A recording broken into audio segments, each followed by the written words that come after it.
Welcome back to my mini blog. আর তোমাদের সবাইকে স্বাগতম। আমি আজকে রান্না করব চিকেন। তার জন্য হলুদ লবণ মাখিয়ে চিকেনটাকে আমি 15 মিনিট রেখে দিয়েছি। এখানে বাটনাটাও করে নেব।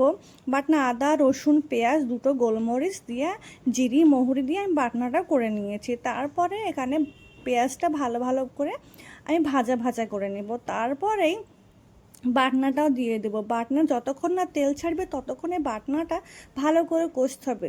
তারপর ওতে আমি চিকেনটা দিয়ে দেবো। চিকেনটাও কষতে লাগবো। আর চিকেন কষা খেতে সবারই পছন্দ হয়। আমার ছেলে তো খুব ভালোবাসে চিকেন কষা, আমার হাজব্যান্ডও চিকেন কষা ভালো লাগে। তারপর এখানে আমার চিকেনটা প্রায় হয়ে এসেছে। তো চিকেন পেলে আর কিছু দরকার নেই। এক একটা মানুষের তো চিকেন একদম পছন্দ। তো আমার সবজিটাও খাই, সবজি না খেলেও প্রবলেম, চিকেনের পাশে সবজিটাও খেতে হবে। তারপর এখানে আমার কষা হয়ে গিয়েছে, হালকা পরিমাণে আমি জল দিয়ে দেবো। তো আমার রান্নার রেসিপি রেডি। তো আজকের মতো টাটা।